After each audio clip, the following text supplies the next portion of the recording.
I would just want to give a very brief situation briefing about what happened in Taiwan. So thanks for Steve's invitation for me to be here. And I'm right now the executive director of CTTU, which is a umbrella union in Taipei City. And at the same time, I'm also the president of Taiwan nonprofit organization Industrial Union, because I'm right now working for a nonprofit organization. So that's pretty much of it. And so I'm sorry I missed up the previous speakers because I thought it was the time in the afternoon in Taiwan, but somehow the time lag doesn't really work that way. So yeah, but anyway, so I have a very quick research about what had happened in the States. And I found out that there was several peaks in the past couple months, and especially the one in November, the one in the end of last year. But the map scenes in Taiwan is very different. As you can see on the right-hand side upper, there's a statistics about the cases confirmed in Taiwan. And in the very past time, it was actually very limited. So, sorry. So you can see that the peak actually happens in May. So from the very beginning, since last year, we only have like a handful case. It's like within 10, 20 something every day. And usually they are more or less from abroad. So they come from the custom, they're from different countries, and they came into Taiwan for the vaccine, or they were just coming back to Taiwan. So anyway, during that time, last year in around like January, we began to have the masking policy, and it is mandatory. So during that time, there are a lot of people, like rushing for the mask, and the school was suspended for 2 weeks because of the pandemic. But anyway, later on it begins. So that's how it happened in Taiwan.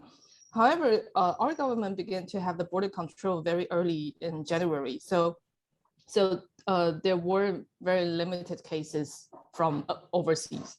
And then we go to earlier this May.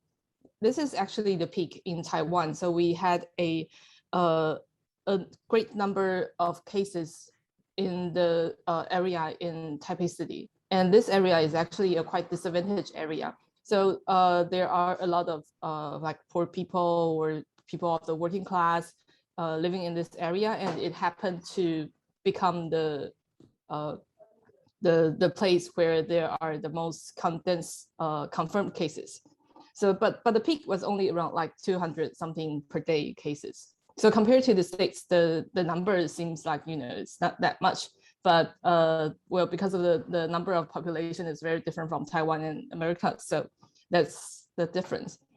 So then our government raised the alert to the level 3. So that means that there are a lot of measures that you should not do. Like, for example, there's no dine-in. So the restaurants mostly have to do takeout, or they probably shut down. And there should be no gatherings more than 3 people. And if the services is not essential, they will be suspended. Like, for example, library and public gym, they're all suspended. And they only maintain the essential medical services only. And this kind of situation lasts for around like 2-3 months. So at the end of July, we almost control the situation. So we had very limited cases again, and so we are down back to level 2 again. But right now, still, so we continue to have the vaccination. So as you can see, that we already have people who had the vaccination. Like, for example, people have the first dose is already almost half, 45%, and well, there are still some people who refuse to get a vaccine. But anyway, so it somehow right now it seems to be back to the normal, like back to where we were in last year. So the pandemic situation in Taiwan is actually quite peace in a way.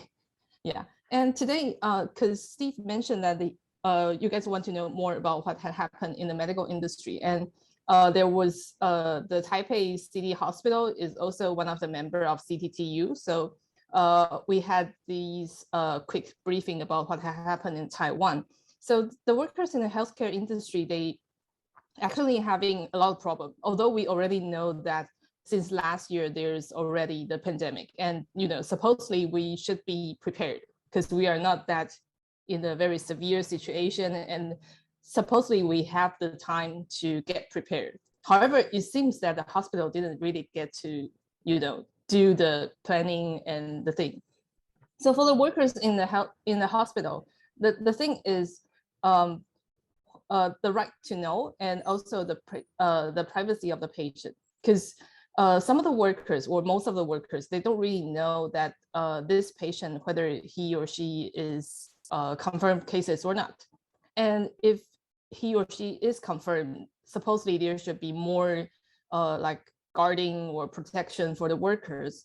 However, the hospital, they want to treat it in a low way, so they didn't provide much information for the workers. So some of the workers, when they are taking care of the confirmed case, they didn't know. And then they are going to taking care of the other regular patients.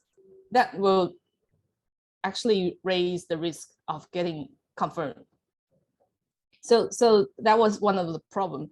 And at the same time, during the peak, like in the May in Taiwan, during that time, there were about every day is 200, 300 some cases. And so many patients are sent to the hospital, but the workers are understaffed. So the problem is that there are a lot of experienced workers who are forced to join the battlefield. So they don't really have enough knowledge to know that how they can, for example, wear the protective equipment and how to use the respirators. But anyway, they're already there. So there are a lot of medical myths and problems in the hospitals, and a lot of times it really depends on the workers. So there's no really like such a guideline for people to do the training and letting like how we can deal with this virus and what kind of things we should do, that kind of thing. Yeah. Is it like Sarah is raising her hand?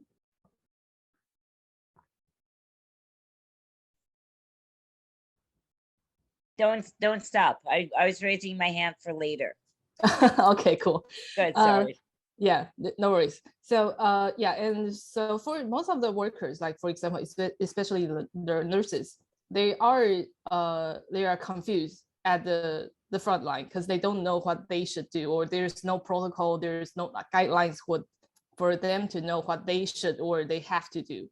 And one of the things is connected to the first one is about the confirmed cases, like who should be taking care of them. Is it a voluntary work? Like I can volunteer myself to take care of the confirmed cases, or is it have to be like designated? I have to be there.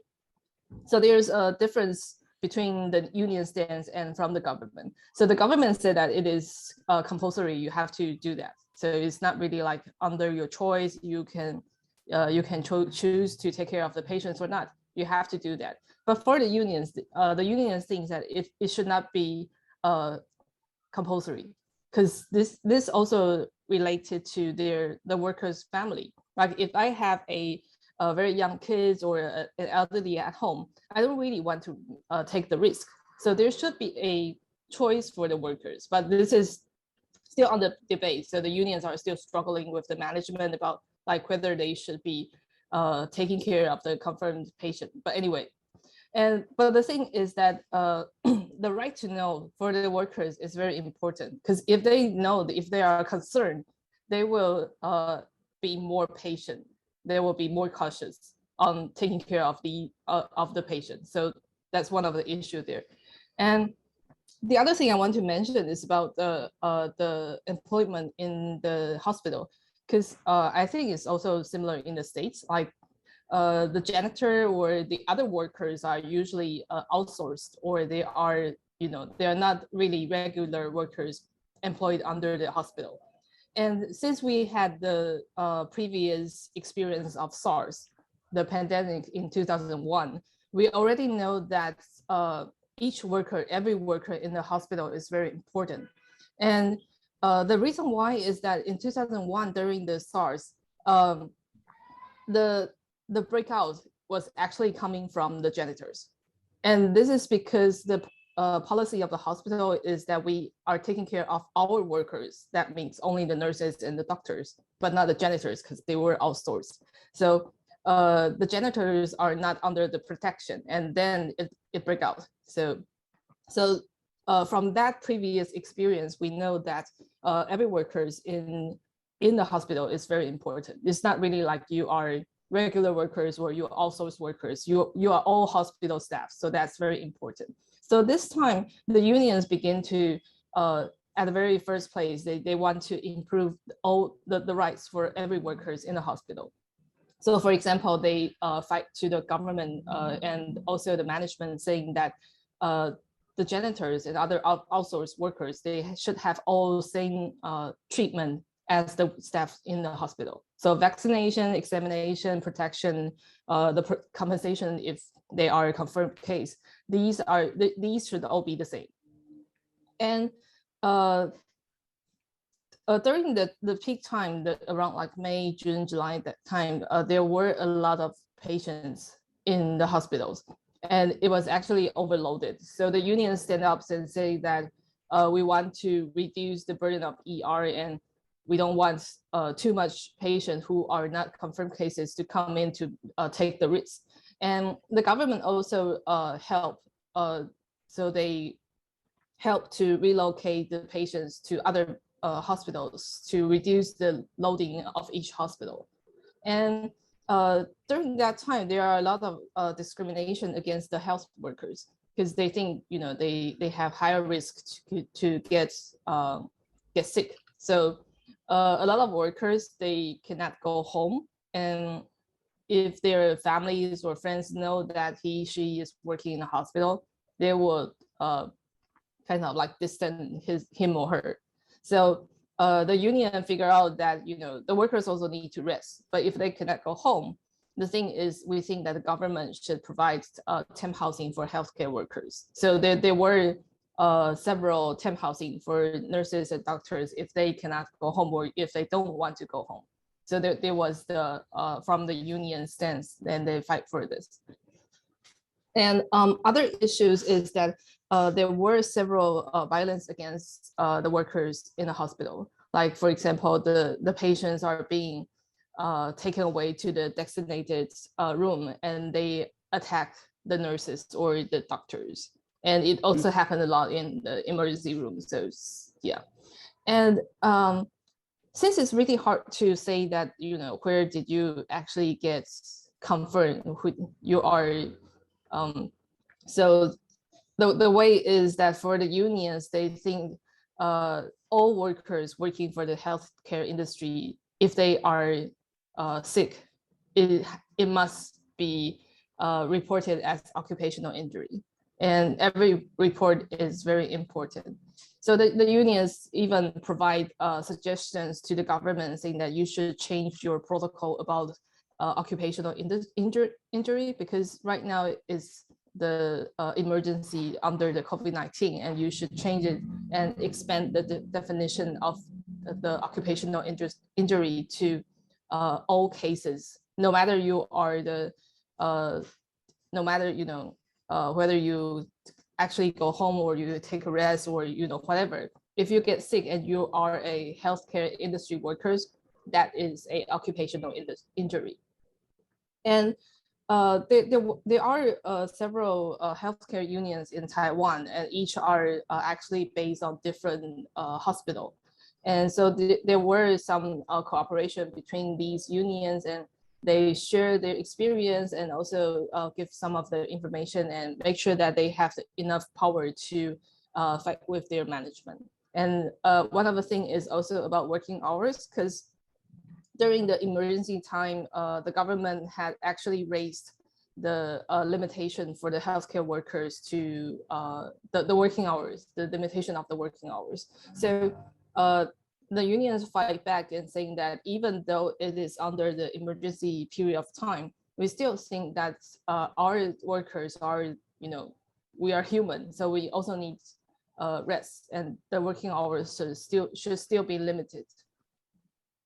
And another part about what happened in Taiwan is that because there were the emergency time, you know, during the level 3 alert, so a lot of restaurants or business are shut down or kind of locked down a little bit.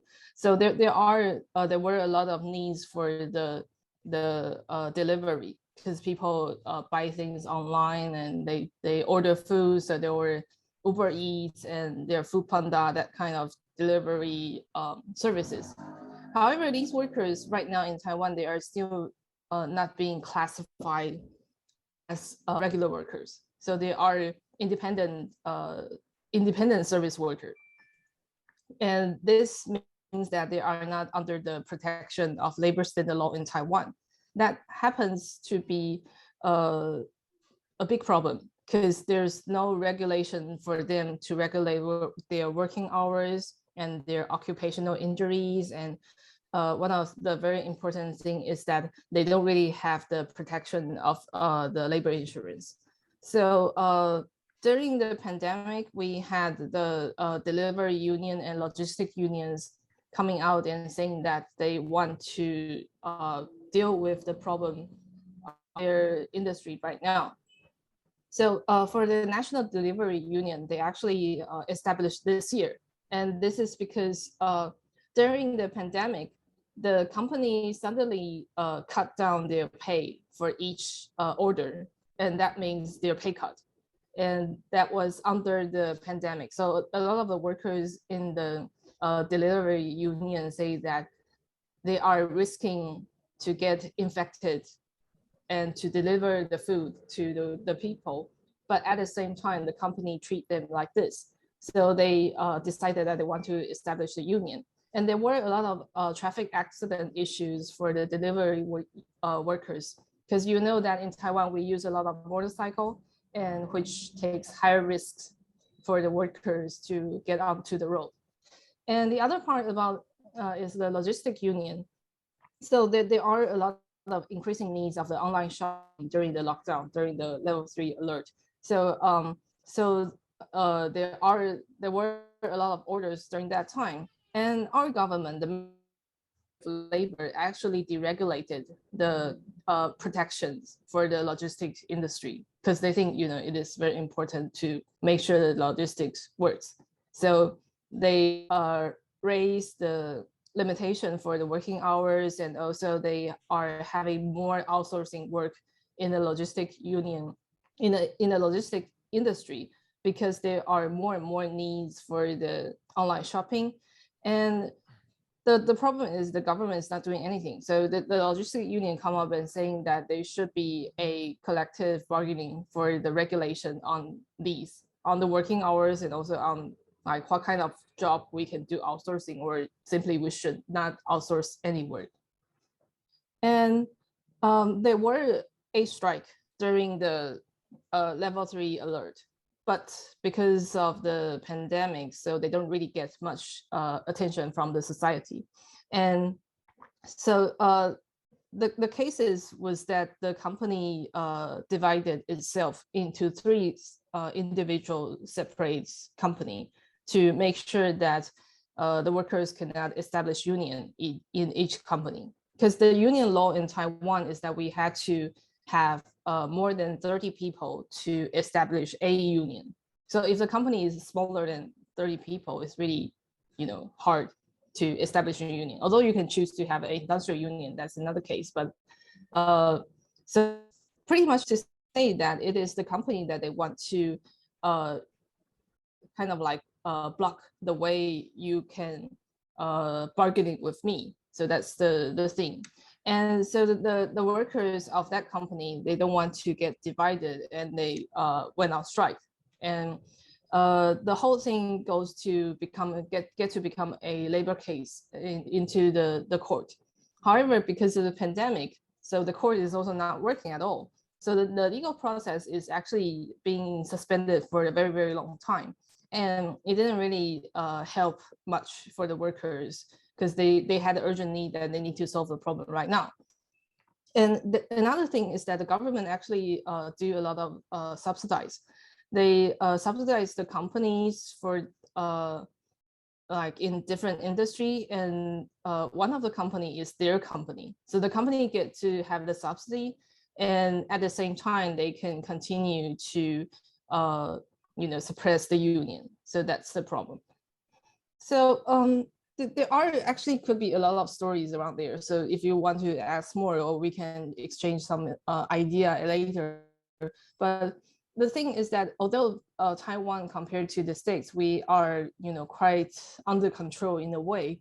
But the thing is that these normal or the society continue to rolling is because there are actually workers working behind, and a lot of them are still not unionized, or they are unionized but yet very small. Like for example, the logistics industry and also delivery union, they are still very, very small. And the medical unions, the workers in the healthcare industry, they are still company-based, corporation-based union. So they need more cooperation between different unions for them to really to become a stronger force to change the situation in the hospitals. And well, the unions is still the very important step for negotiation, action, and transformation. But the union rate in Taiwan right now is only around like 7-8% something. So it's still very important to educate, organize, and fight. Yeah. So that's my brief sharing about what had happened in Taiwan. Well, thank you very much, Catta. And I mean, before we go to the general questions, maybe you can explain to people about national healthcare in Taiwan, because I know that healthcare has been privatized somewhat in China, but what is the situation with national healthcare and the zero COVID policy? Is that a discussion in Taiwan? Is there an effort to overturn the actions, the policies to stop the spread of the virus?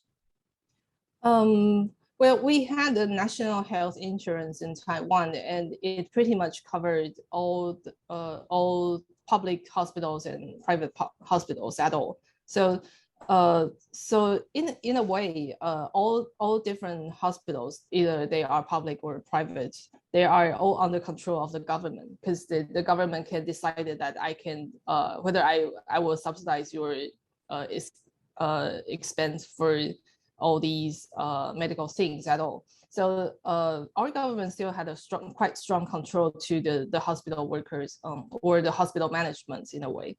And I think the policy here in Taiwan right now is that we are really fighting hard to get rid of the virus. But the thing is that well, it's almost the end of the year for the West countries. Is the Christmas time and the New Year's. And for Taiwan, Chinese culture, we have Chinese Lunar Year holidays in around like the end of January and February.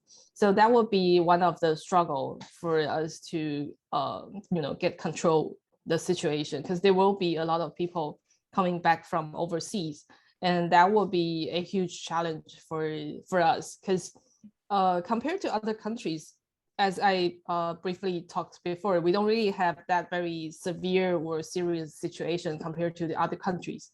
And that also means that we don't have the experience to deal with like a huge number of confirmed cases, because it is estimated that during the Chinese Lunar Year, there will be more than 20,000 overseas coming back to Taiwan. So that will be a huge number of people if we suggested that they need to be quarantined, and if they're not vaccinated, they probably have higher risks, that kind of thing. So that will be a problem in the near future. Okay, thank you very much, Catta. We really appreciate that report. And we haven't heard really at all about what's happening with Taiwan, the workers there, and fighting the COVID and protection of all workers, including the logistics workers. So Carol, you were going to make some comments and make a statement? You had your hand up, Carol? Is Carol still there? It looks like we lost Carol. Okay, are there any other questions or comments?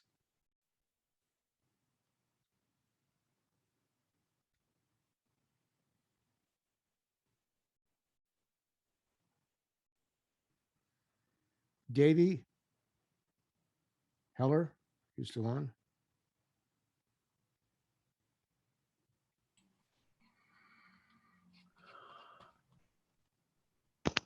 Hello. Yep. I was going to ask you, Davey, if there's any reports in Australia of what's going on in Taiwan and how they're fighting with COVID. Can you hear me? Yes, we can hear you. No, virtually zero coverage of Taiwan and Australia since the start of the pandemic. Certainly there were the odd mention in the first year or so, but now that we've moved to, the so-called living with COVID stage, I would describe it as a complete media blackout on Taiwan in the mainstream press. China, it's you can see the situation in when it does get mentioned in the PRC, it's very quickly dismissed as, well, that doesn't relate to us because they've got a different political system, with just a blanket statement without any examination of the public health measures that are actually being implemented in China. And Taiwan, they can't dismiss because it's a capitalist country. So they just ignore. They just literally ignore it. So, Catta, I was going to ask, is there pressure by corporations, by international capital to get Taiwan to drop its zero COVID policy? Because they are attacking China. I mentioned earlier in my report, New York Times had an article saying that China should drop its COVID zero policy, and its Business Week. Major corporate media don't like the fact that China has a policy to fight the virus or crush the virus. Is there any moves in Taiwan to have a similar policy as the United States? I think there's a pressure from the corporation that a too strict measure on COVID prevention is too much for the companies.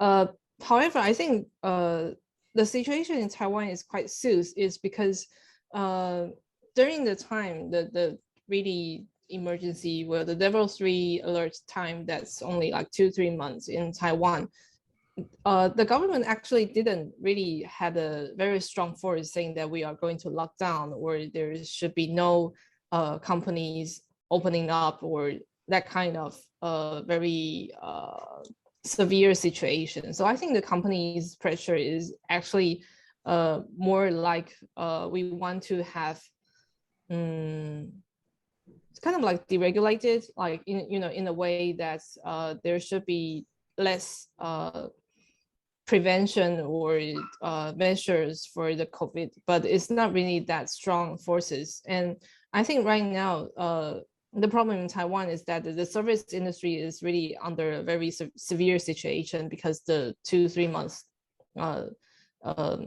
lockdown, if that's how we put it.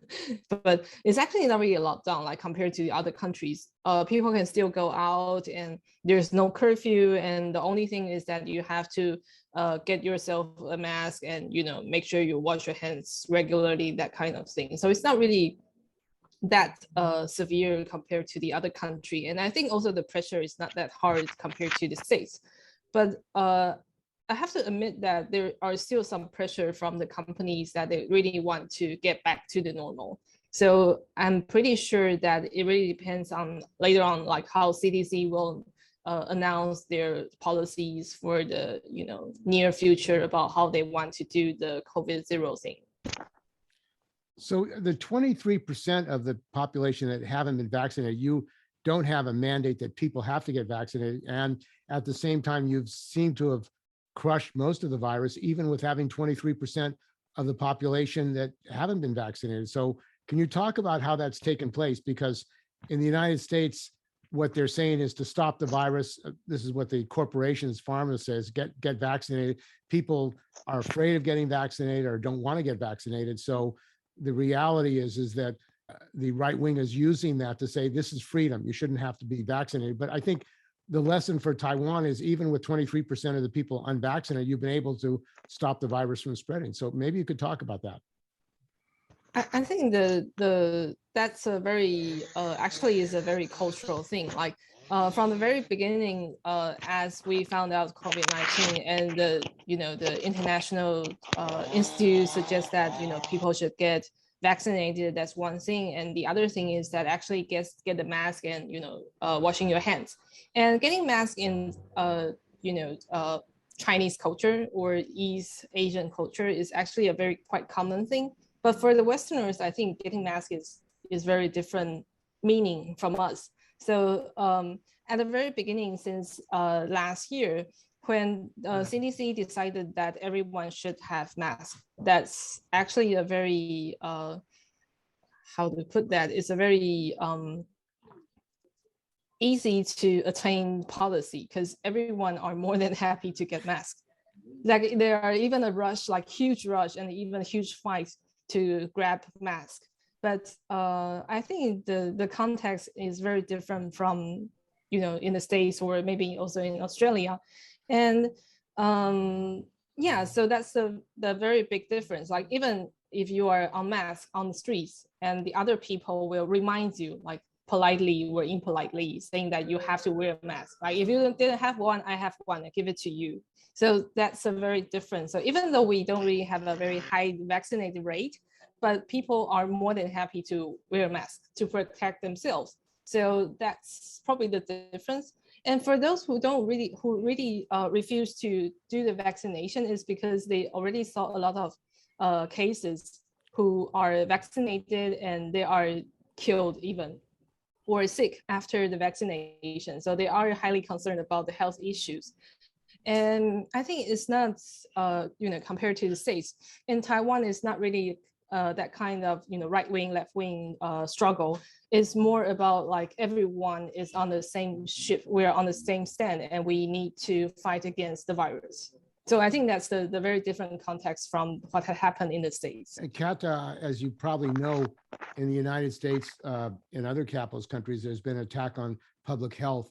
It's been underfunded, and you don't have national health care. So you actually have workers being charged for tests or workers being charged in private hospitals. So the public health system in Taiwan, has there been a fight to protect it against privatization? From what I know, there's actually not much struggle about that.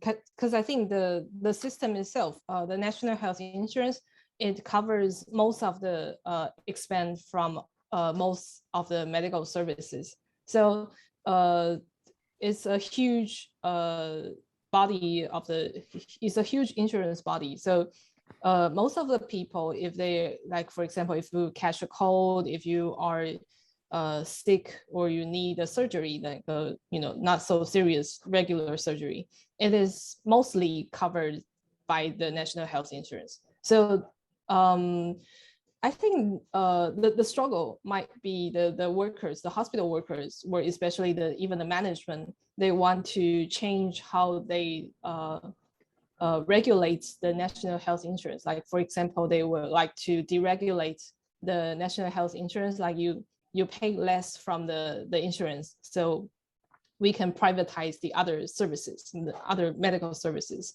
So it's not, yes, as I mentioned before, because of the National Health Insurance, the government had actually a lot of control on all hospitals, all medical institutes. So the struggle might be on how they can deregulate the National Health Insurance. And the pharmaceutical industry in the United States, it has a great deal of control of the CDC, the National NHO, and also the pharmaceutical companies are actually doing their own studies, funding their own studies at Pfizer and others on their vaccines, which it would seem would create an issue of having a private interest in the results of the studies. Is that an issue in Taiwan?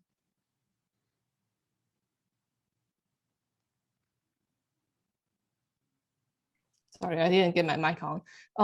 I think it's not really a issue in Taiwan because we don't really have like a huge medical company in Taiwan. Like we only get to, finally had a Taiwan-made vaccination in Taiwan only at the end of last year. And the company is still, not like, compared to Pfizer or other Johnson & Johnson companies, that the medical company in Taiwan is tiny. The things we are good at is that we are good at doing all these chips and computer things. So that's why we had a very strong connection with, like, for example, the States, because you need our chip, you need our computer stuff. So that's why.